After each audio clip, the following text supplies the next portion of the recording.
हरे कृष्ण। आज आम श्रवण करवा जे भगवान पाखे शरण नेले भगवान कृष्ण पाखे शरण पशिले निश्चित भाव में ये जो दैवी माया शक्ति को आम अतिक्रम कर भगवान भगवत गीतार अर्जुन को ज्ञान विज्ञान जुग सप्तम अध्याय श्लोक संख्या 14 कहते दैवी ही ऐसा गुणामयी मम माया दुरतया माम एव जे प्रपद्यते माया एताम तरंती।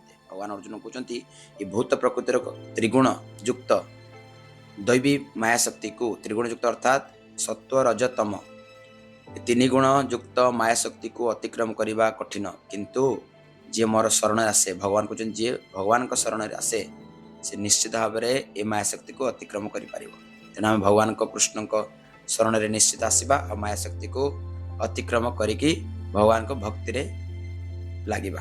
हरे कृष्ण।